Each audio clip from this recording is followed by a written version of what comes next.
પૂજ્ય મુક્તાનંદ બાપુને વંદન, બંને સ્વામીજીઓને વંદન અને મંચ ઉપર બિરાજેલા મારા સાથી મિત્રો અને આપ સૌ. આમ તો આ મારા માટે જે નિમંત્રણ કાર્ડ આપણું છે એમાં મારા એકના જ પહેલાંમાં મારી ઉંમર લખેલી છે 86 વર્ષ.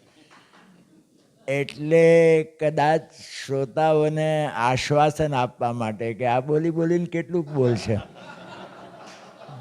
પણ એ ઊભા ઊભા ન બોલી શકાય તો બેઠા બેઠા બી બોલે જ. ગઈકાલે એસી કારને કારણે, અહીંની આ એસીને કારણે ઠંડીને સવારે મારો અવાજ બિલકુલ બેસી ગયો હતો. એટલે જોશી સાહેબને મેં કહ્યું કે હવે જોઈએ શ્રોતાઓના નસીબ કેવા છે. કદાચ આ અવાજ ન ઉઘડે તો બધા બચી જશે, પણ અવાજ ઉઘડી ગયો. આમ તો મેં ઘણા વખતથી બહાર બહુ જવાનું બંધ કરી દીધું છે, પણ અહીં તો પૂજ્ય બાપુ મારો ભત્રીજો આશીષ બોરીસાગર અહીંયા હતો, એના કારણે મારા ભાઈ અહીંયા હતા. મારા ભાઈનું અહીંયા અવસાન થયું એ વખતે બાપુએ જે અમારા કુટુંબને હૂંફ આપેલી એ ક્યારેય ભૂલી શકાય એવું નથી. અને પંડિત સાહેબનો અમારો પ્રત્યક્ષ પરિચય થયો તે પહેલાંથી હું એમને ઓળખતો હતો. અને પછી તો એ જીસીઆરટીમાં જ્યારે ડાયરેક્ટર હતા, નિયામક હતા, ત્યારે હું પાઠ્યપુસ્તક મંડળમાં નાયબ નિયામક હતો. એટલે સાથે કામ કરવાનું પણ બન્યું. પંડિત સાહેબ એક પ્રામાણિક અને નિર્ભીક અધિકારી તરીકે એ બધામાં જાણીતા હતા.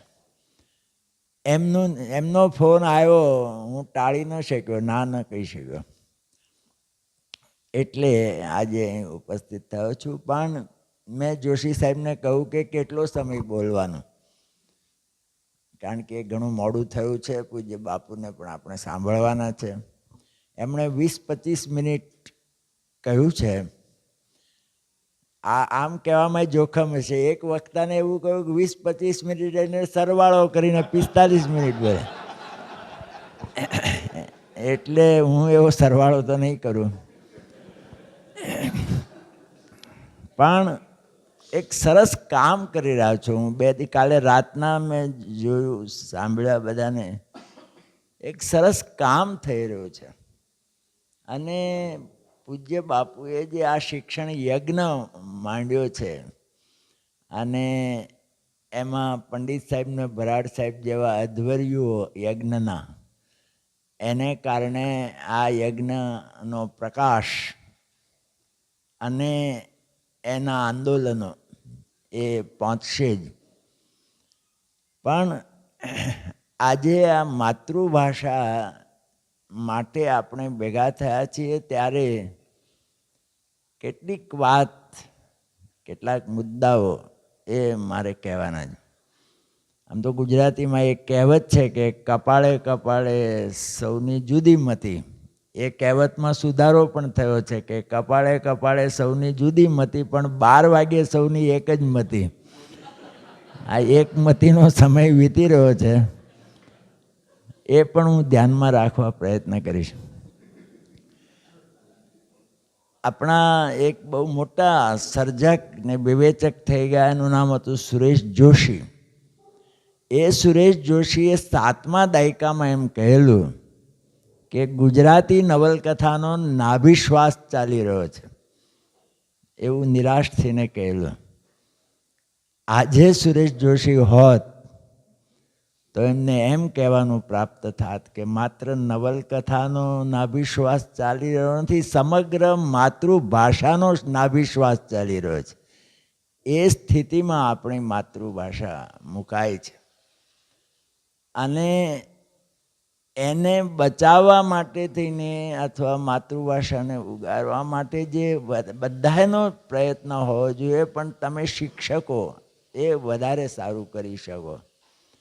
અને એમાં પંડિત સાહેબ છે, ભરાડ સાહેબ છે, મુક્તાનંદ બાપુ અને મોરારી બાપુ જેવા માતૃભાષાના ચાહકો, સંતો, એ એમની જે કંઈ વર્ગ હોય, એમની આમ જે કોઈ એમનું વિશેષ બધા સાંભળવાના, તો એ બધા ભેગા થઈને આપણે માતૃભાષાને માટે શું કરી શકીએ એ આપણે વિચારી રહ્યા છીએ. પણ પહેલાં આપણે એ સમજવાનું છે કે આપણે શું કરવાનું છે.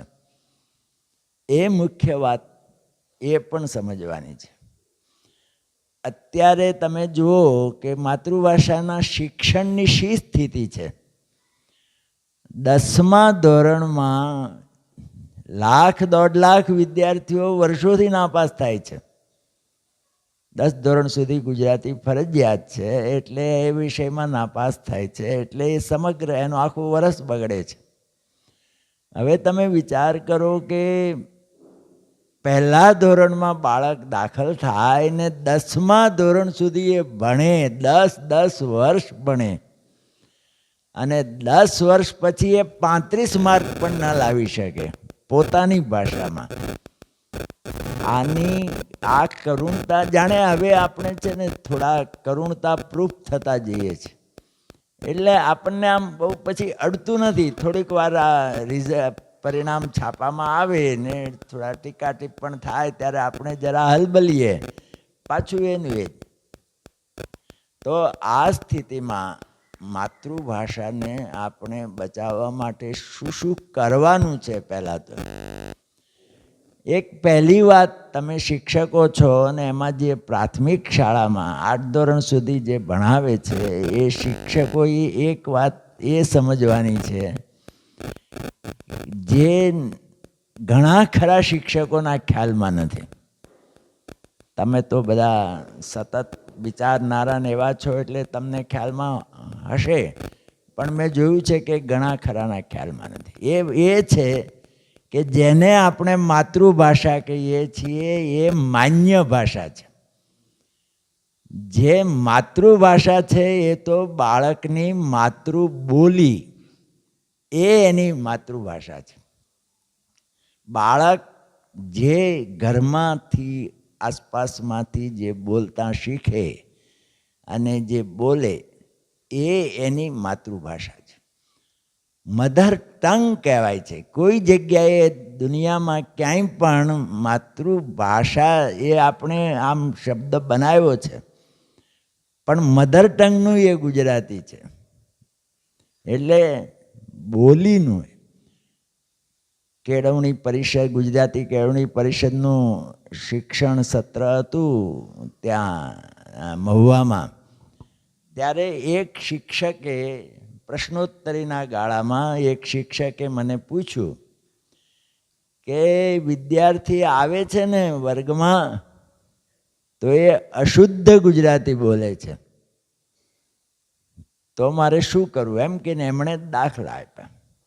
એટલે કે આપણે જે બોલીના શબ્દો છે, હવાર, હાંજ, એમ આપણે કહીએ ને, એ જે આપણા બોલીના ઉચ્ચારણો છે, બોલીના શબ્દો છે, એ બાળક એ બોલે છે, એને કેવી રીતે ભાષા સુધારવી એની. તો મેં એમને કહ્યું કે એ બેન હતા, શિક્ષિકા બેન. મેં કહ્યું, બેન એ અશુદ્ધ છે જ નહીં, એ એની બોલી છે, માતૃબોલી છે. આપણે જેને શુદ્ધ ભાષા કહીએ છીએ એ તો માન્ય ભાષા છે, જેનું વ્યાકરણ છે, જે ભાષા વ્યવહારમાં આખા રાજ્યમાં વપરાય છે, એ માન્ય ભાષા છે. અંગ્રેજીમાં એને સ્ટાન્ડર્ડ લેંગ્વેજ કહીએ છીએ. પહેલી જે બાળક બોલે છે જે એ એની માતૃબોલી છે, અને એ અશુદ્ધ છે જ નહીં. બાળકના મનમાં એવો સહેજ પણ ખ્યાલ રોપશો નહીં કે એ અશુદ્ધ બોલે છે. એને આપણે માન્ય ભાષામાં લઈ જવાના છે. એને એની બોલીમાંથી માન્ય ભાષાના શબ્દો શીખવવાના છે, માન્ય ભાષાના વાક્યો શીખવવાના છે. માન્ય ભાષામાં એને લખતા, બોલતા, વાંચતા આવડે એવું આપણે શિક્ષણ દ્વારા કરવાનું છે. એ આપણું કામ છે. આપણું કામ એ નથી કે તું આ હવાર નહીં બોલવાનું, સવાર બોલવાનું એ એ એ એ આપણું કામ નથી. એ હવાર બોલે છે બિલકુલ બરાબર છે, એ બિલકુલ શુદ્ધ છે. એટલે એને એની સ્વાભાવિક ભાષામાંથી આપણે કૃત્રિમ ભાષામાં લઈ જવાના નથી.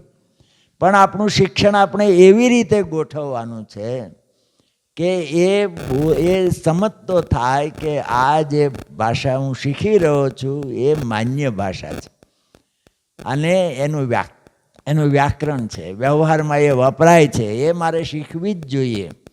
એવું ન શીખવું તો મારો વ્યવહાર ચાલે નહીં. આ બાળકને સ્વાભાવિક રીતે, એટલે જેમ એક મોટર પૂર ઝડપે જતી હોય અને એકાએક આમ ડ્રાઈવર વાળી દે ને આખા બેઠેલા બધા હલી જાય, એવી રીતે નહીં. પણ એક હોડી જતી હોય પાણીમાં અને પેલો નાવિક આમ દિશા બદલે તો ખ્યાલ ના આવે હોડીમાં બેઠેલાને, એવી રીતે બાળકને બદલવાનું છે. એટલે આ પહેલું કામ એ આપણે કરવાનું છે. પછી જે આપણે જે એલવી જોશી ને બધા મિત્રો કામ કરે છે ભાષા શુદ્ધિનું, એ તો મહત્વનું કામ છે જ, પણ એ માન્ય ભાષાની શુદ્ધિનું કામ છે. પણ બાળકના મનમાં રોપવાનું નથી કે તું જે બોલે છે અથવા જે ભણેલા નથી એ બોલે છે, એ ખોટું બોલે છે, એ અશુદ્ધ બોલે છે, એ એના મનમાં જરા પણ રોપવાનું નથી. અને એને ખબર ન પડે તેમ આપણે માન્ય ભાષામાં એને લઈ જવાના છે. બીજી વાત છે તે આ ભાષા શુદ્ધિ. ભાષા શુદ્ધિ અત્યંત જરૂરી છે. અને હું વિશ્વકોશમાં જે 15 દિવસે એટલે કે મહિનામાં 2 વાર જે વર્ગો લઉં છું એ ભાષા શુદ્ધિના જ લઉં છું. પણ આપણે ભાષા શુદ્ધિથી અટકી જવાનું નથી. ભાષા ક્યારે, ભાષામાં શું છે કે ભાષાની શુદ્ધિ પછી આવે છે ભાષાની શક્તિ. ભાષાની શુદ્ધિ ને શક્તિ આ બંને ભેગા થાય ત્યારે ભાષાનું સૌંદર્ય પ્રગટે છે. આપણે પાઠ્યપુસ્તકમાં જે કાવ્યો આવે છે, જે વાર્તાઓ આવે છે, જે નિબંધો આવે છે, એમાં ભાષાનું સૌંદર્ય પ્રગટ થયેલું હોય છે. તો બાળકને આપણે એ સૌંદર્ય લોકનો અનુભવ કરાવવાનો છે. એને બદલે આપણે સવાલ જવાબથી સંતોષ માનીએ છીએ. આને શું કહ્યું, પછી એ ક્યાં ગયો, એણે આમ થયું કે ના થયું. માત્ર ને માત્ર વસ્તુ ઉપર આધારિત, કન્ટેન્ટ ઉપર આધારિત એવા પ્રશ્નોથી આપણે પાઠ પૂરો કરી દઈએ છીએ. એ પાઠમાં વપરાયેલી ઉમાશંકર જોશીનું કાવ્ય હોય અને એ જ ભાષા જ્યોતિન્દ્ર દવેના હાસ્યના નિબંધમાં હોય ને એની એ જ ભાષા પન્નાલાલ પટેલની કરુણ વાર્તામાં પણ હોય. સાર્થ જોડણી કોષમાં આપેલા શબ્દોથી કરુણ રસ પણ પ્રગટ થઈ શકે અને એ જ શબ્દોથી હાસ્યરસ પણ પ્રગટ થઈ શકે. આ સર્જકતાનો જાદુ છે. આ જાદુ આપણે બતાવવાનો છે. સુરેશ જોશીનું એક ગુજરાતી કવિતાનો આસ્વાદ એ નામનું એક પુસ્તક છે. એમાં એક કૃષ્ણ સુધરાણીનું એક કાવ્ય છે પતંગિયુંને ચંબેલી. એનો આસ્વાદ સુરેશ જોશીએ કર્યો છે. એનું પહેલું વાક્ય શું છે ખબર? એનું પહેલું વાક્ય એવું છે કે આવો તમને જાદુ બતાવું. આ તમારે જાદુ બતાવવાનો છે. સાહિત્ય શુદ્ધિ એ તો પાયો છે, એ વગર ચાલવાનું નથી. ભાષા શુદ્ધિ બાળક સાચી રીતે બોલતા શીખે, સાંભળતા શીખે, લખતા શીખે, વાંચતા શીખે એ અનિવાર્ય છે. તો જ એ માતૃભાષાનું શિક્ષણ થયું કહેવાય. પણ એ તો પહેલું પગથિયું છે. આપણે તેને છેલ્લી ટૂંકે લઈ જવાનો છે. અને એ છેલ્લી ટૂંક છે તે માતૃભાષાના સૌંદર્ય લોકની ટૂંક છે. એ સૌંદર્ય લોકનો એને અનુભવ કરાવવાનો છે. પણ પહેલાં આપણે અનુભવ કરવાનો છે અને પછી એને બાળકને અનુભવ કરાવવાનો. એટલે માતૃભાષાના શિક્ષણની વાત જ્યારે કરીએ છીએ ત્યારે આ માતૃબોલી અને માતૃભાષા એટલે કે માન્ય ભાષા એ બે વચ્ચેનો તફાવત પણ આપણા મનમાં બરાબર હોવો જોઈએ. અને માતૃબોલી, શું કામ માતૃભાષા કહેવાય છે? કોઈ પણ આ જે માન્ય ભાષા છે તે જગતભરમાં મધર ટંગ તરીકે જ ઓળખાય છે. શા માટે? માની ભાષા. કોઈએ રમૂજમાં એમ કીધું છે કે એ માતૃભાષા એટલા માટે બોલાય છે કે પિતાને ખાસ બોલવાની તક મળતી નથી. આ તો એક રમૂજ છે. જોકે હવે પિતાને તક મળે ને બોલવાની તો પિતાને બોલતા આવડતું પણ નથી. સાચી રીતે, શુદ્ધ રીતે બોલતા આવડતું પણ નથી. કારણ કે પિતા પણ એ જ રીતે ભણ્યા છે. પણ જે માતૃભાષા, માની ભાષા એટલા માટે કહેવાય છે કે એ સંસ્કારની ભાષા છે. માતાના દ્વારા એ બાળકમાં સંસ્કાર સંક્રાંત કરવાની એ ભાષા છે. એ પિતા દ્વારા શક્ય નથી, એ માતા દ્વારા જ છે. શું કામ માતા દ્વારા જ છે? એ પરમાત્માનું સંવિધાન છે. શું છે? ભગવદ્ ગીતાના 10મા અધ્યાયના 34મો જે શ્લોક છે, એ શ્લોકમાં એક પહેલું ચરણ તો એમ છે કે શ્રી કૃષ્ણ એમ કહે છે કે આ જે કાંઈ બધું થાય છે તે બધું સંહારે મારાથી થાય છે ને જીવન પણ એ બધું કરતા હું છું. પણ બીજું જે ચરણ છે એ અગત્યનું છે. એમાં ભગવાને એમ કહ્યું કે જે માનવ જાતિના જે મૂળભૂત ગુણો અને મૂળભૂત શક્તિઓ, શ્રી, બુદ્ધિ, ધૃતિ, ક્ષમા, આ બધા ગુણો ગણાવ્યા છે, જે દૈવી સંપત્તિ તરીકે ગીતામાં વર્ણવાયા છે પછીના અધ્યાયોમાં. તો એ જે માનવ જાતિના મૂળભૂત ગુણો, જેને કારણે માણસ માણસ છે, જેને કારણે માણસ અન્ય જીવસૃષ્ટિથી જુદો છે, એ ગુણો રૂપે હું સ્ત્રીમાં વસું છું એમ કહ્યું છે. આનો અર્થ શું થાય? કે માનવ જાતિના જે મૂળભૂત ગુણો, મૂળભૂત શક્તિઓ એને ક્યાંથી મળે છે? મા પાસેથી મળે છે. અને મા પાસેથી કેવી રીતે મળે છે? માની ભાષા દ્વારા મળે છે, માના વિચાર દ્વારા મળે છે. એટલે એ માતૃભાષા કહેવાય છે. એટલે આપણે ઘણીવાર તો આમ અંગ્રેજીમાંથી મેં ઘણી જગ્યાએ લખ્યું ને ઘણા સરકારમાં કામ કરનારા અધિકારીઓને પણ કહ્યું. એક હમણાં જે સ્ત્રી જાગૃતિનો સમય આવ્યો છે ને, એટલે મહિલા દિન ઉજવાય છે 8મી માર્ચે, વિશ્વ મહિલા દિન. તો એમાં શું શબ્દ વપરાય છે? સ્ત્રી સશક્તિકરણ. એ વિમેન એમ્પાવરમેન્ટનો સીધો તર્જુમો છે, સમજ્યા વગરનો. એ અંગ્રેજીમાં બરાબર છે. ગુજરાતીમાં આપણે સ્ત્રી સશક્તિકરણ એટલે શું?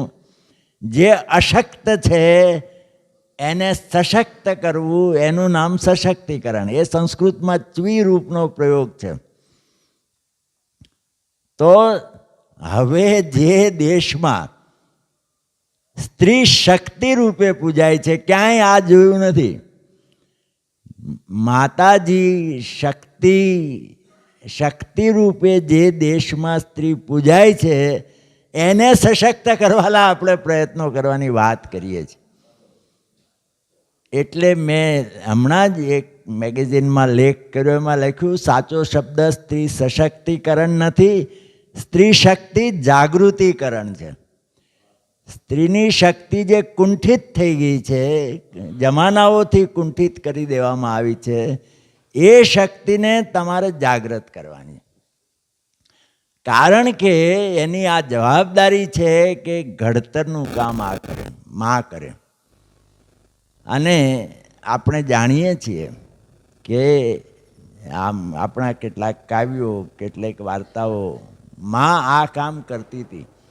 આપણા હાલરડા તમે જુઓ કે આજે ભણેલી ગણેલી બહેન છે તે કેટલી બહેનોને હાલરડા આવડતા હશે, કેટલી શિક્ષિકાઓને હાલરડા આવડતા હશે.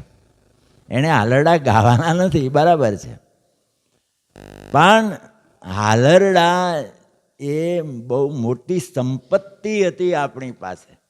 અને એ જે અભણમાં છે, જેને આપણે અભણ કહેતા હતા, નિરક્ષર, એ અભણ માતા એ હાલરડા દ્વારા એ ઘડતર કરતા હતા. દાખલા તરીકે એક હાલરડું બહુ જાણીતું છે, આપણા લોક ગાયકો એ બહુ રજૂ કરે છે. એમ કે વીરો મારો ડાયો પાટલે બેસી નાયો, પાટલો ખસીને વીરો આવ્યો હસી. વીરો એટલે જે નામ હોય છોકરાનું એ નામ બોલે એમાં. હાલરડું એનું એ, પણ એમાં નામ જુદા જુદા આવે. તો મેં આપણા સારા સારા લોક ગાયકોના મોંએ આમાં મજાક પણ કરતા જોયા છે. એ એમ કે લોકોને હસાવવા માટે, એટલે ડાયરો લાંબો ચાલતો હોય તો એમાં જરા હળવાશ લાવવી પડે. તો એ એમ કે પાટલો ખસી જાય તો વીરો હસી ના આવે, નાક ભાંગી જાય તો રોતો આવે. એમ કે એ હાલરડાને સમજ્યા જ નથી. એ હાલરડું એમ કે છે કે પાટલો ખસી જાય ને, હવે તમે અહીં આપણે સૌ પુખ્ત ઉંમરના બધા બેઠા છીએ, કોનું જીવન એવું હશે કે જેને ક્યારેય પાટલો ખસી ગયાનો અનુભવ જ નહીં થયો હોય? પાટલો ખસી જવાનો, આપણો આધાર ખસી જવાનો અનુભવ આપણને જીવનમાં થયા જ કરતો હોય છે. એ વખતે રડવાને બદલે હસવાનું, એ બદલે એ વાત છે. એ આ પ્રોગ્રામિંગ છે. નાના બાળકના ચિત્તમાં આ પ્રોગ્રામિંગ છે, અને એ પ્રોગ્રામિંગ કામ આપશે જ. આ ગર્ભ સંસ્કારની વાત હવે પાછી આપણે સ્વીકારી. પરદેશીઓએ જ્યારે કહ્યું કે ના ના, ગર્ભસ્થ શિશુ ઉપર માના વિચારો અથવા માની લાગણીઓ અથવા માની મનોસ્થિતિ એ બધાની અસર થાય છે.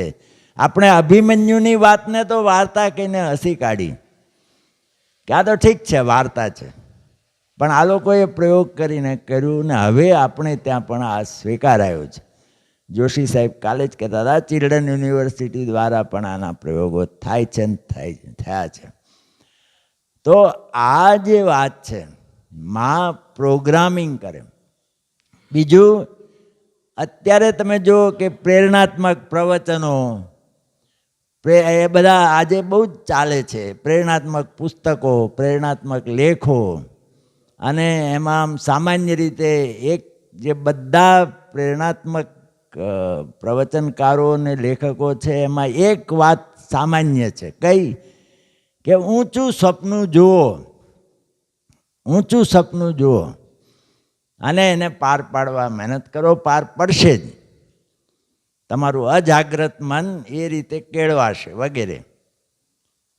હવે તમે એક હાલરડું જુઓ, જે માં નિરક્ષર છે એ માં એના ઘોડિયામાં સૂતેલા બાળકને શું કહે છે કે ભાઈ તો અટાદાર, મોજડી પહેરે પટાદાર, મોજડીઓ ઉપર મોગરા, ભાઈને રમાડે રાજાના છોકરા.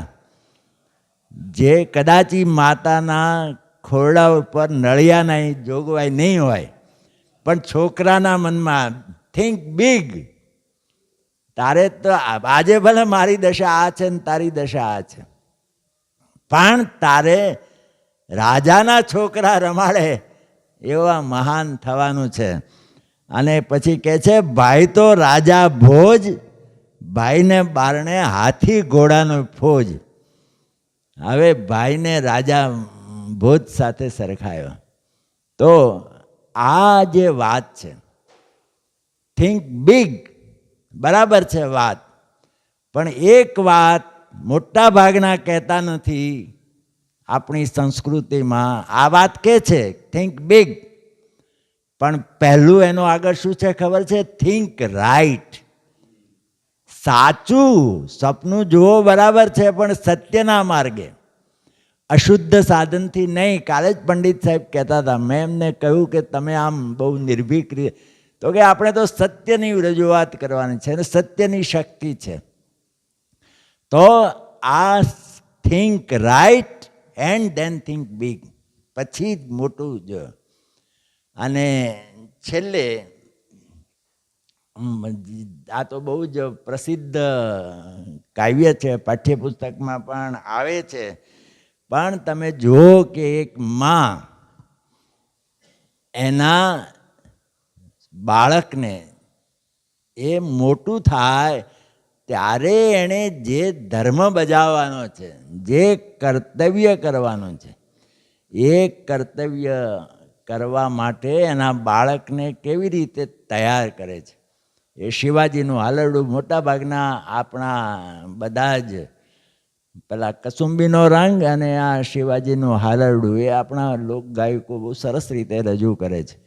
કસુંબીનો રંગ એ ધોળા ધાવણ કેરી ધારાએ ધારાએ પીધો કસુંબી. આ એ માના ધાવણમાં એ માત્ર શરીરને પોષવાની વાત નથી, એના હૃદયને પણ પોષવાની વાત છે.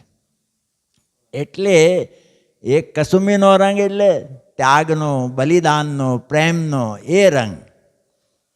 એ એને માટે તૈયાર કરે છે, એનું જીવન તૈયાર કરે છે કે એણે આવા થવાનું છે. એ બધું માતૃભાષા દ્વારા જ શક્ય છે અને મા દ્વારા જ શક્ય છે.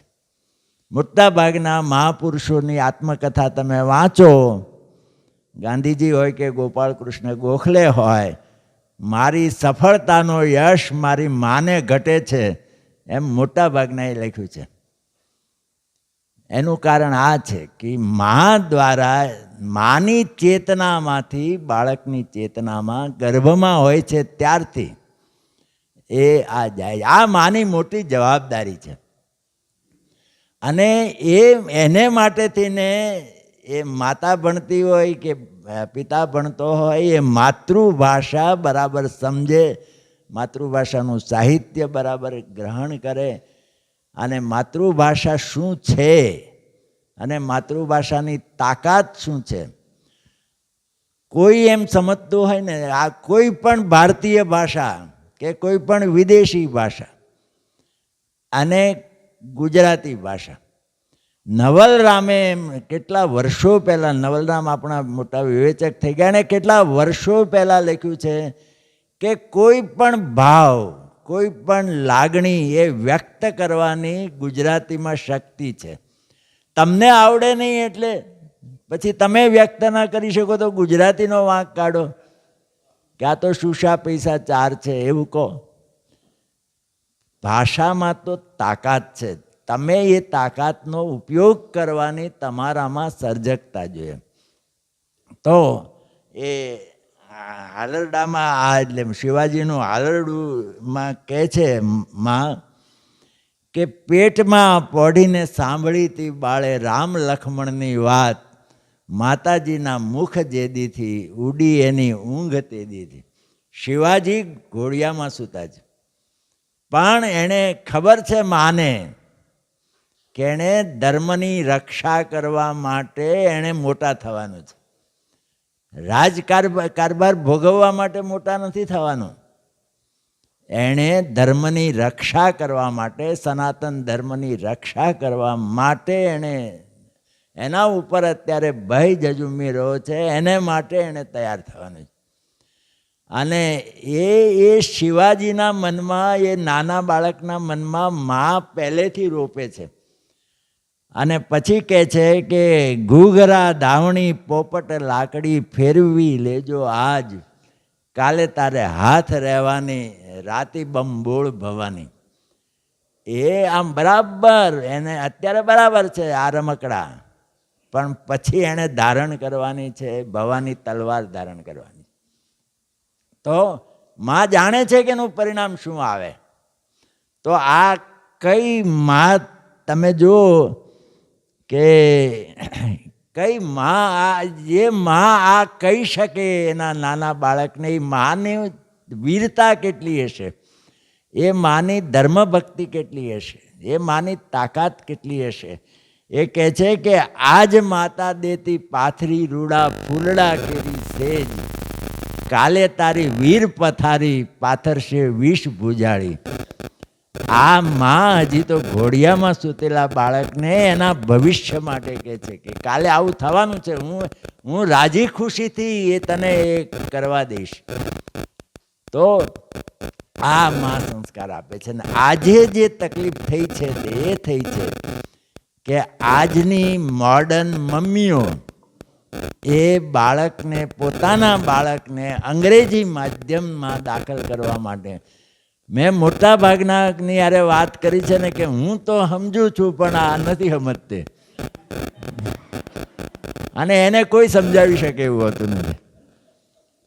આ તો કેવું થયું, એક ફિલ્મનું ગીત છે, અમર પ્રેમ એ નામની ફિલ્મમાં એક ગીત આવે છે કે ચિનગારી જો ભડકે પાनी उसे बुझाए, पानी जो आग लगाए उसे कौन बुझाए. આ મમ્મી જ ન સમજે કે આ બાળકને, પહેલાં હું બહુ માથાકૂટ કરતો હતો માતા પિતાઓ સાથે. હું એમ સમજતો હતો કે એક બાળકને અંગ્રેજી માધ્યમમાંથી પાછો માતૃભાષાના માધ્યમમાં હું જો લઈ આવી શકું તો કસાઈ વાડેથી ગાય છોડાવવા જેટલું પુણ્ય છે, આવું હું સમજતો હતો. પણ પછી મેં જોયું કે આ મમ્મીઓ એટલી બધી મક્કમ હોય છે. એક મમ્મી તો એવું કહેતા હતા કે હું અંગ્રેજી માધ્યમમાં ભણી છું. અરે ભાષા વિજ્ઞાનની એમાં કંઈ સમજતા નથી તમે. 7 પેઢીઓથી જે ભાષા ઉતરી આવી હોય ને એ તમારી માતૃભાષા છે, તમારા જીન્સમાં એ ભાષા છે. તમે અંગ્રેજી માધ્યમમાં કાચું પાકું અંગ્રેજી શીખ્યા એનાથી બાળકમાં ફેર ન પડે. તો આપણે આ બધું કરવાનું છે. સરકારને સમજાવવાનું છે, વાલીઓને સમજાવવાનું છે, માતાઓને સમજાવવાનું છે. અને એ રીતે જો આપણે નહીં કરી શકીએ તો આ છેલ્લી ટ્રેન છે, હવે પછી હાથમાં રહેવાનું નથી કશું. એક ઉમાશંકર જોશીના કાવ્યનો સંદર્ભ ટાંકીને મારી વાત પૂરી કરું કે ઉમાશંકર જોશીનું એક કાવ્ય છે બળતા પાણી, અને એ પાઠ્યપુસ્તકમાં ઉપલા ધોરણોમાં ઘણીવાર લેવાય છે કે પર્વતમાંથી નદી નીકળે છે અને પર્વત ઉપર જે વૃક્ષો છે એમાં આગ લાગી છે. નદીનું પાણી ઘણું છે પણ નદી છે તે એ આગ ઠારી શકતી નથી. એ સમુદ્રમાં જે વડવાગ્નિ, અદીઠ વડવાગ્નિ છે એને બુઝાવવા જાય છે. આ મૂળ એમ લખાયું છે કે જે સ્વતંત્રતાના આંદોલનમાં યુવાનો જોડાતા હતા અને માતા પિતા એને કારણે દુઃખી થતા હતા, એ માતા પિતાનું તો કંઈક કરી શકે એમ નહોતા. એને દેશને આઝાદ કરવાના પહેલાંમાં ખપી જવાના હતા.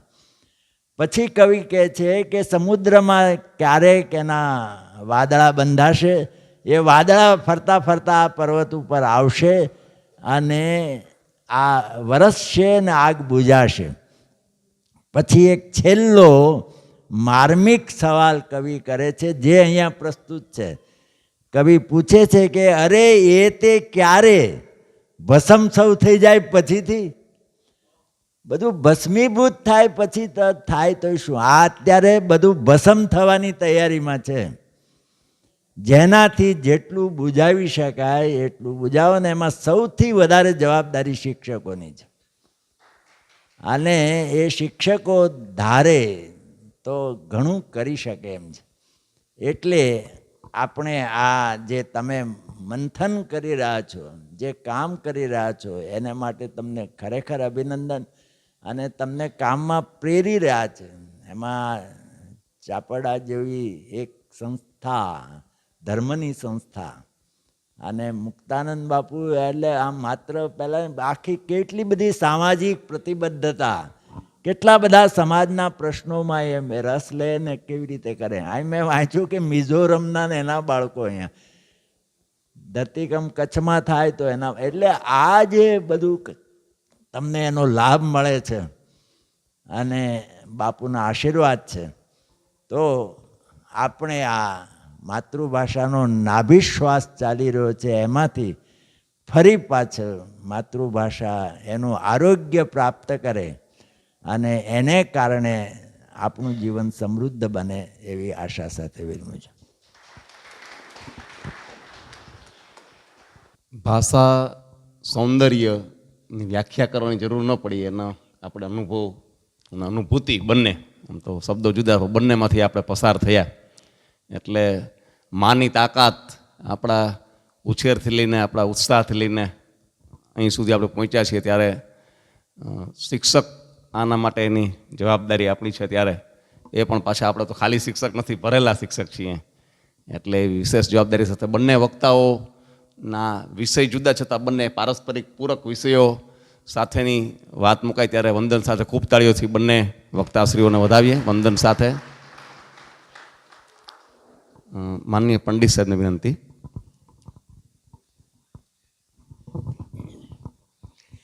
બાપુ, એક મૂલ્ય શિક્ષણ અને ચારિત્ર શિક્ષણનું સ્થાપન થયું આ 2 દિવસોમાં. બધા જ ગુરુજીઓએ એક પણ પૈસો લેવાની ના પાડી. આપણે એને કીધું હતું કે અમે ટિકિટ ભાડું આપશું, પણ બધાએ કીધું કે બાપુએ આટલું બધું આપ્યું, અમે આનાથી વધારે લઈને જઈએ છીએ, તો અમે શું લઈએ. 3 જિલ્લાએ એક પણ પૈસો લીધો નથી. આ એક બહુ જ મોટી ઘટના છે. અમારે આંગણવાડી અને નેશમાં ને બધે આ વસ્તુ સ્થાપિત થઈ છે, પણ એક લાંબી પ્રક્રિયાને પછી તમે તો માત્ર હજી 12 કલાક પણ સાથે નથી રહ્યા ત્યાં મૂલ્યનું સ્થાપન કર્યું છે. આ બહુ મોટી વાત છે. કોઈ વિશેષ વાત નથી કરવી. 1 મિનિટનું ધ્યાન ધરીને પૂજ્ય બાપુને સાંભળીએ. બધા ટટાર, આંખ બંધ. પેલા નિરાતે ઊંડા શ્વાસ લો 2-4, પછી એકદમ ધીમે ધીમે લઈ લો.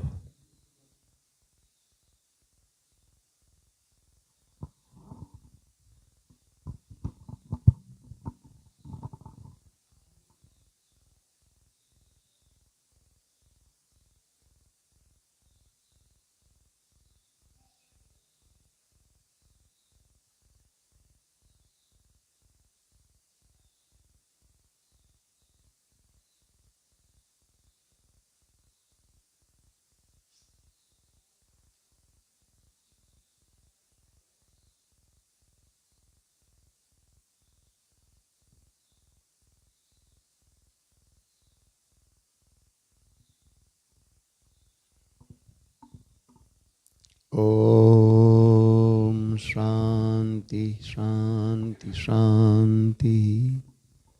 પૂજ્ય બાપુના ચરણમાં વંદન સાથે વિનંતી.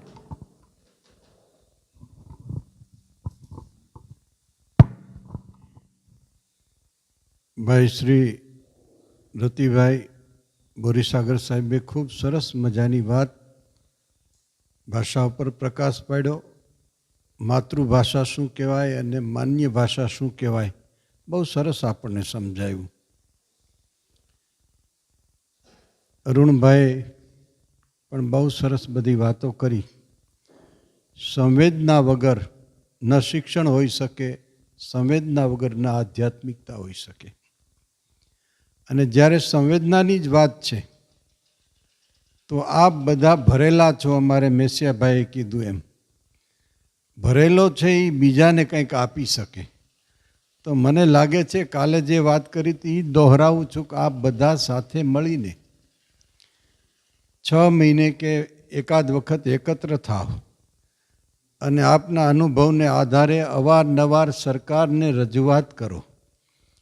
આમ કહ્યું છે, રતિલાલ સાહેબે કીધું કે શિક્ષકોના હાથમાં છે, પણ શિક્ષકોના હાથે બંધાયેલા છે. ઉપરથી સરકાર જે છે એ સપોર્ટ કરે ત્યારે થાય. એ સપોર્ટમાં કેમ સરકાર લેવાય એ દિશા તરફ આપણે સંગઠન કરવું જોઈએ.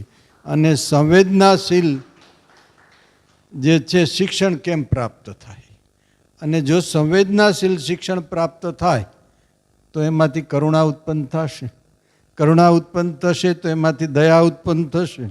દયા ઉત્પન્ન થશે તો એમાંથી યોગદાન દેવાની વૃત્તિ જન્મશે, દાન દેવાની વૃત્તિ જન્મશે.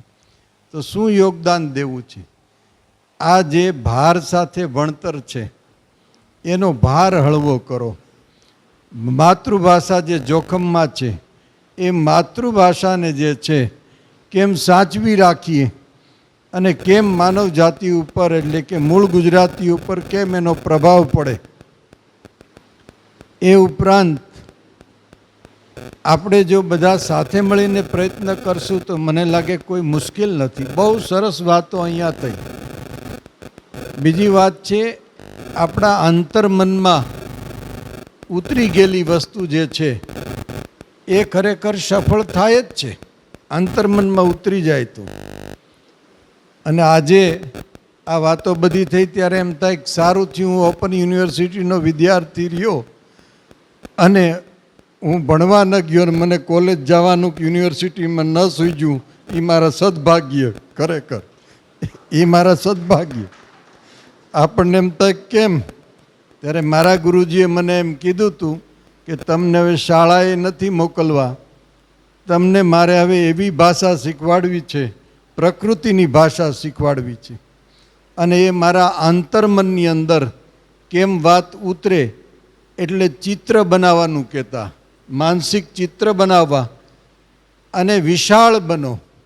મહામાનવ કેમ બની શકાય એટલે બીજાને આપતા શીખો. અને જ્યારે ગ્રહણ કરવા જેવું છે ગ્રહણ કરો અને બીજાને આપો. ત્યારે હું માનસિક ચિત્ર બનાવીને નદી કિનારે આ બધી કલ્પના કરતો. અને છેલ્લે તો બહુ લાંબી વાત છે, એ તો આખું એક ચેપ્ટર લેવાય એવી વાત છે. અને છેલ્લે એમ કહેતા કે આત્મકલ્યાણ જેવો એ કંઈ માર્ગ નથી, આ ભૌતિકતામાં કોઈ સાર નથી, પણ એક વખત તમે એમાંથી પસાર થઈને તો જુઓ, માનસિક સૃષ્ટિમાં પણ પસાર થઈને જુઓ તો તમે તમપણું મૂકશો. એક અત્યારે એક લેવલ એવું હોય છે ચેતનાનું, એમાં હું અને મારું હોય, એટલે હુંનો પડછાયો પડતો હોય એવું એક લેવલ હોય, એ બધાનું હોય, હું અને મારું. પછી એમાંથી આગળ જાય એટલે આપણું થાય. આપણું, આ બધું આપણું, આપણા રાષ્ટ્ર માટે આપણે કરીએ છીએ. અને એક ચેતનાનું લેવલ એવું છે કે એનાથી ઉપર છે, એ બધું જ સૃષ્ટિના સર્જનહારનું, એ પોતે કાર્યરત છે, ચિત્ત મન બુદ્ધિને કામમાં લગાડ્યા છે, છતાં ક્યાંય માલિકી ભાવ ઉત્પન્ન નથી થતો. એ દ્રષ્ટા ભાવ છે સાહેબ. એ દ્રષ્ટા ભાવ જે છે એ શ્રેષ્ઠ કક્ષાનો ભાવ છે. અને ત્યારે અસ્તિત્વ એને મદદ કરતું હોય છે, ત્યારે અસ્તિત્વ પણ મદદ કરતું હોય છે. અને ભાઈ શ્રી અરુણભાઈ વાત કરતા હતા એમ, મને તો અંગ્રેજી આવડે નહીં અને ગુજરાતી ભાષામાં એ હું મારી માતૃભાષા જ બોલું, માન્ય ભાષા એ પૂરી આવડે નહીં. એમાં અરુણભાઈ લંડનમાં જવાનું થયું અને 26 દિવસ સુધી સભા ભરવાનું થયું. રોજ 2 સભા ભરું એટલે 52 સભા ભરી અને માતૃભાષામાં જ બોલું. બે બાજુ એક અંગ્રેજીનું ટ્રાન્સલેટર કરનારા જે હોય એ 2 જણા એ સમજાવે. પાછું ઓલાને હું કહું કે મારી મૂળ ભાષામાં અર્થઘટન કરી શકીશ કે નહીં, એક જામનગરના હતા, એમાં હ ને એ બધા આવશે. અને ખરેખર મને એમ લાગ્યું કે જે જિજ્ઞાસુ છે એ માણસોને એ ભાવ છે. અને હંમેશાને માટે એ સભા જે છે પહેલેથી સીટ નક્કી થતી કે અહીંયા 50 જણા આવશે, 250 આવશે, છેલ્લે 1200 જણા સુધીની બેઠક હતી. પણ એ ભરચક જ રહેતી, ક્યારેય સીટ ખાલી ન રહેતી. એટલે કહેવાનો તાત્પર્ય, મૂળ જે તથ્ય જો હશે અર્ગરૂપે તો એને પામવા માટે લોકો ગમે તે રીતે પ્રયત્ન કરશે.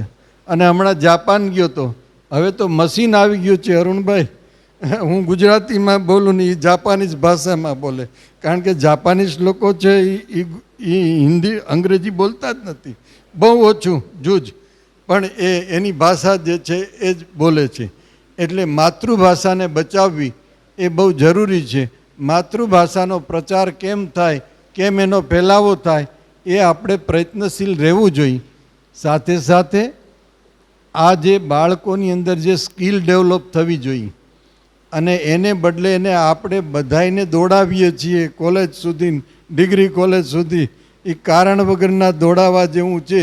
હવે જો સંવેદના હોય તો એના ઉપર આપ દયા કરો અને યોગદાન આપો કે હજારો યુવાનોને શું કામે આપણે દોડાવીએ છીએ કારણ વગરના. એની કંઈક વ્યવસ્થા સરકાર પાસે થવી જોઈએ એવું મારું અનપઢ વ્યક્તિનું માનવું છે. કે એ તમે ધારો તો એ વ્યવસ્થા થઈ શકે. એટલે એ લોકોને આપણે બીજો માર્ગ તૈયાર કરી દઈએ, નમૂનારૂપ માર્ગે એને લઈ જઈ અને એ કમાતો થાય. અને જે દોડી શકે છે, ઉડી શકે છે, ભલે ઉડે, દેશ માટે સાયન્ટિસ્ટ થાય, વૈજ્ઞાનિક થાય, એને માટે કોઈ વાંધો નથી. એટલે આપ સાથે મળીને આ બહુ સરસ કામ કરી શકો. હું ભરાડ સાહેબને વારે વારે કહેતો કે ભરાડ સાહેબ, માનસરોવર ઉપર હંસલા જ રૂડા લાગે. એટલે કાલે મેં કીધું તું ભરાડ સાહેબને યાદ કરીને, એટલે તમે બધા હંસરૂપી છો, તમારી ફરજનો એક ભાગ છે કે તમારે યોગદાન આપવું જોશે. અને તમને જ્યારે અનુભવ થયો છે અને તમે કેટલાય મહાનુભાવો દ્વારા સત્કાર પ્રાપ્ત કર્યો છે, હવે બધાનું દાયિત્વ થાય છે, એક જવાબદારી થાય છે કે આવતી પેઢી માટે આપણે શું કરી શકીએ. એટલે પંડિત સાહેબ, આ બધાને સાથે રાખીને કંઈક આવું જો થાય અને એ અવારનવાર સરકારને નોંધ લખ્યા કરીએ તો મને આશા છે કે એમાં કંઈક પરિવર્તન આવશે. અને સંસ્થાઓ જો પણ આપણે ચલાવતા હોય પંડિત સાહેબ, ભરાડ સાહેબ, તો એ સંસ્થાનું દાયિત્વ છે કે એણે સમાજને શું આપ્યું. કેટલા યુવાનો નિષ્ઠાવાન આપ્યા, એન્જિનિયર આપ્યા બરાબર, પણ નિષ્ઠાવાન પ્રમાણિક કેટલા આપ્યા. એ સંસ્થાએ રાજ્યને શું આપ્યું. આપણે લોકવનની જાતનું સંશોધન થયું, પણ ખરેખર લોકવન જાતે કેટલું મોટું કામ કર્યું. આપણા ભારતના અન્નના ભંડાર ભરી દીધા. અને જે ઓલા લાલ ઘઉં ખાતા હતા એમાંથી મુક્તિ આપી દીધી. એટલે મોટામાં મોટું દાયિત્વ એણે નિભાવ્યું એ સંસ્થાએ. એવી રીતે સંસ્થા ચલાવી, એમાંથી કેટલા પ્રમાણિક વ્યક્તિઓ રાષ્ટ્ર માટે તૈયાર કરીએ, સરહદ માટે કેટલા તૈયાર કરીએ છીએ, કેટલા લોકો સારા રાજનેતા તૈયાર કરી શકીએ છીએ. અને ચિંતાનો વિષય એ છે કે મોટું ક્ષેત્ર વર્ચસ્વવાળું હોય તો એ રાજકીય ક્ષેત્ર અને ધર્મ ક્ષેત્ર, આ બે મોટા ક્ષેત્ર છે જેનો પ્રભાવ રાષ્ટ્ર ઉપર અને જન સમુદાય ઉપર છે. એટલે એમાં કેમ શ્રેષ્ઠ કક્ષાની વ્યક્તિઓ તૈયાર કરી અને એ દિશામાં આપણે લઈ જઈ શકીએ. કારણ કે તાકાતવાળી વ્યક્તિ જ બીજાને માટે કંઈક કરશે, રાષ્ટ્રની કરવત બદલશે. ચાહે દેશદાજવાળો રાજનેતા હોય, એને માટે કંઈક કરવું પડે. અને એના માટે કે ધર્માચાર્ય પણ ધર્મભાવનાવાળા, વૈરાગ્યવાળા, જ્ઞાનીઓ અને લોક હૃદયમાં ધર્મભાવના સ્થાપિત કરે એવા ધર્માચાર્યો આપણે ઊભા કરવા જોઈએ. મને લાગે આ બહુ મોટા ઉદ્યોગપતિઓ તો ઊભા કરવા જોઈએ, સાયન્ટિસ્ટ ઊભા કરવા જોઈએ, પણ ધર્માચાર્ય અને રાજનેતા દેશદાજવાળા. જાપાનમાં મેં એક સ્થિતિ જોઈ, ત્યાંની મૂળ પ્રજા છે એ સમરાવ જે છે એ રાષ્ટ્રભાવનાવાળી વ્યક્તિ, સરકાર ગમે તે આવે, એ સમરાવ યુવાનોની જે ટીમ છે એ એની ટીમ બનાવે અને ક્રિમિનલ કેસ કોઈ હોય તો એનું નિરાકરણ કરે ને એના ઉપર કંટ્રોલ કરે. એટલે ત્યાં પોલીસ જોવામાં નથી આવતી, ક્યાંય રોડ ઉપર, રસ્તા પર ક્યાંય પોલીસ જોવામાં નથી આવતી. એ મોટામાં મોટું કામ એ ટીમ કરે છે અને એ સરકારની હરોળમાં ચાલે છે. એક બાજુ સરકાર અને એક બાજુ એ ટીમ જે એ પોતે સ્વૈચ્છિક રીતે કામ કરે છે. એટલે કહેવાનો તાત્પર્ય કે આપણે દેશદાજવાળા યુવાનો અને ઉત્તમ કોટીના ધર્માચાર્યો કેમ તૈયાર કરીએ, દરેક ક્ષેત્રમાં તૈયાર કરવું જોઈએ. પણ સાચા અર્થમાં એ માનવતાવાદી હોવા જોઈએ, એ રાષ્ટ્રપ્રેમી હોવા જોઈએ. અને બોરીસાગર સાહેબે બહુ સરસ વાત કરી કે આ છેલ્લી ટ્રેન છે, આ પેઢી આપણી પ્રયત્ન કરશે તો આનું પરિણામ આવશે. આ ગયા પછી ઓલા અંગ્રેજીમાં, ગુજરાતી હોય તો એ અંગ્રેજીમાં બોલવાનો શોખ છે, એ ક્યાંથી આ વિચાર કરશે. એટલે ભાષા લુપ્ત થઈ જશે. આવી કેટલી ભાષાઓ જે છે લુપ્ત થઈ ગઈ છે. એને બદલે જેમ કચ્છી ભાષા હતી, એને કચ્છીની લિપિ નથી, છતાં એ લોકો પ્રયત્ન કરે છે, કચ્છીને જાળવી રાખવાનો પ્રયત્ન કરે છે. એટલે આપણે ગુજરાતી ભાષાને બચાવવાનો પ્રયત્ન કરવો જોઈએ અને સાચા માનવ તૈયાર કરવા જોઈએ અને ગુણવત્તાના મૂલ્યો જે છે એ આંકવા જોઈએ. કેવલ ગોખણપટ્ટી ઉપર ન જવું જોઈએ. આટલું કંઈ બહુ મને આજે આનંદ થયો. આપ બધા આવ્યા, બહુ ખુશી વ્યક્ત કરી. મનુષ્ય જીવનને સાર્થક કરવું હોય તો જીવનમાં કોઈ પણ ઉર્જાથી સમાજને એકાબીજા ઉપયોગી બનો. ચાહે ધનથી, શરીરથી, મનથી, તમારી પાસે જે વિદ્યા હોય એના દ્વારા સમાજને કંઈક આપવાનો પ્રયત્ન કરો તો મનુષ્ય જીવન સાર્થક થશે. હરિઓમ, જય.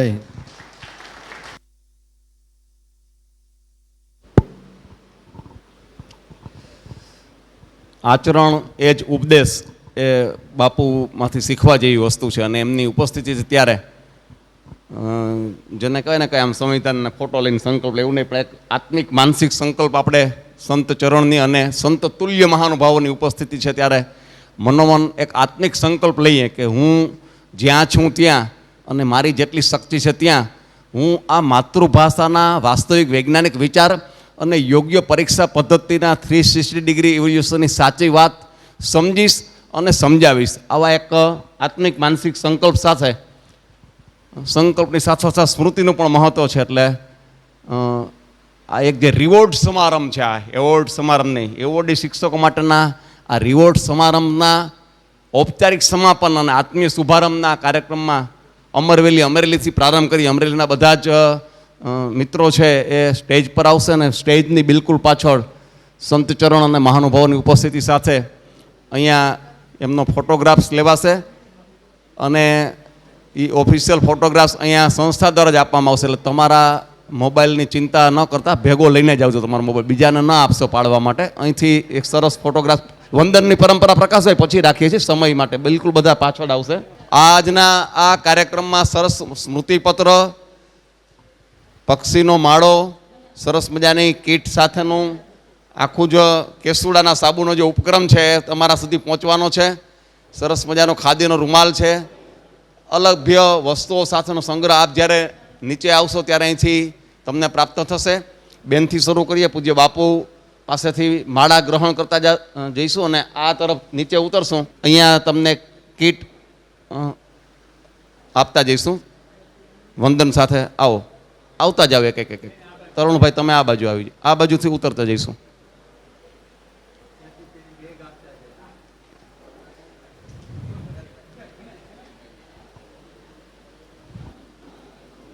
તરુણભાઈ તમે સેજ આખો વાંધો નહીં. આ એવોર્ડનો એક અનેરો રિવોર્ડ છે. માનનીય પંડિત સાહેબે વાત કરી એ પ્રમાણે રાજા સ્લેટ દ્વારા જે એક વિશિષ્ટ સ્લેટ છે એ પણ આજે પૂજ્ય બાપુ દ્વારા કીટમાં અર્પણ થઈ રહી છે.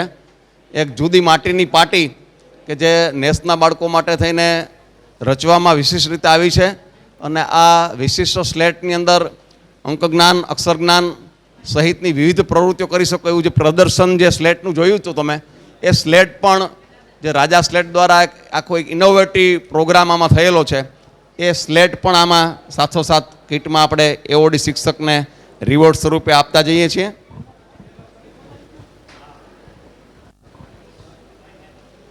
ગીર સોમનાથ જિલ્લાના મિત્રો છે આ બાજુના એન્ટ્રન્સ છે ત્યાંથી આવશે. જોશી સાહેબ, ગીર સોમનાથ જિલ્લાના મિત્રો ભૂપેન્દ્રભાઈ જોશી ઝડપથી આવી જશે ગીર સોમનાથ. અત્યારે જે આ કીટ છે એમાં સરસ સરસ પ્રસાદીરૂપ વસ્તુઓ છે જ, પણ સાથોસાથ એક સરસ સ્મૃતિચિહ્ન છે. એ સ્મૃતિચિહ્ન હું અહીંથી નામ બોલું છું. અમરેલી જિલ્લાના મિત્રો છે જિજ્ઞેશપુરી ગોસ્વામી પાસેથી ભોજન પહેલાં શૂન્યકાળમાં એ સ્મૃતિચિહ્ન મેળવી લેશે. ગીર સોમનાથના જિલ્લાના મિત્રો આવી રહ્યા છે. રાજેન્દ્રભાઈ જોશી પાસે એ સ્મૃતિચિહ્નના પછી અર્પણ કરશે. પૂજ્ય બાપુના આશીષ સાથે પંડિત સાહેબની ઉપસ્થિતિ, બંને મહાનુભાવોની ઉપસ્થિતિ, ડૉક્ટર ટી.એસ. જોશી સાહેબ, રાઠોડ સાહેબની ઉપસ્થિતિ. હિરેનભાઈને કહીશ કે અહીંયા વચ્ચે આવી જશે એટલે સ્મૃતિમાં એક પ્રાચાર્ય તરીકે અમને માટે એક આનંદની ઘડી છે. ભટ્ટ સાહેબ પધારો. હા હા હા, નમસ્કાર સૌને. કીટની વસ્તુઓ જોજો. અહીંયા જેટલા ફોટોગ્રાફ્સ થયા એ ફોટોગ્રાફ્સ વિગત સાથે મૂકજો. આ અમને જે એવોર્ડ મળ્યો ને રિવોર્ડ હતો એની વાત કરજો ને એ રીતે આખું જોડાજો. આપણું ગ્રુપમાં તો જે વ્યક્તો સૂચનાઓ છે તે મળશે. જોશી સાહેબે જે વાત કરી છે, અરુણભાઈ જે વાત કરી છે, એના આઉટકમ પર તમે મૂકજો. ભોજન અત્યારે તૈયાર છે અને અદ્ભુત મેનુ છે. શટર પડી જાય તમારે એવું. ફરીવાર રિપીટ, ભોજન લઈ અને તમે તમારી રીતે જઈ શકો છો. 4 કન્વીનરના નામ, 3 જિલ્લા. ગીર સોમનાથ જિલ્લાના મિત્રો છે રાજેન્દ્રભાઈ જોશી પાસેથી મોમેન્ટો મેળવશે. જુનાગઢ જિલ્લાના મિત્રો છે તરુણભાઈ કાટબામણા પાસેથી મોમેન્ટો મેળવશે.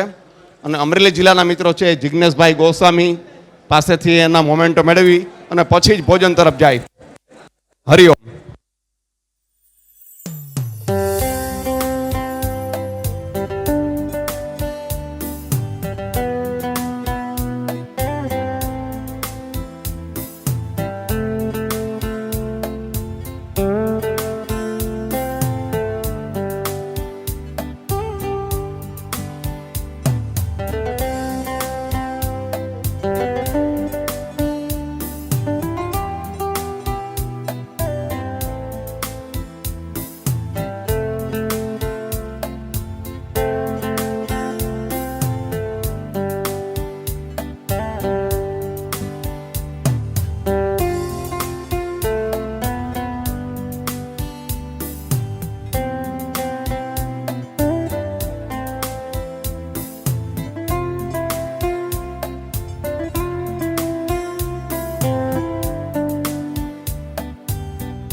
આભાર સાથે પૂજ્ય બાપુ આપણે વચ્ચે વિદાય લઈ રહ્યા છે. બધાએ કોઈએ પણ પ્રસાદી લીધા વિના જવાનું નથી. પૂજ્ય બાપુની લાગણી અને આદેશ છે. બધા ખૂબ મજા કરો, આનંદ કરો અને સરસ મજાનું ભોજન, મિષ્ટ ભોજન તમારી રાહ જોઈ રહ્યું છે. પૂજ્ય બાપુના ચરણોમાં વંદન સાથે હરિઓમ નમઃ પાર્વતી પતયે હર હર મહાદેવ.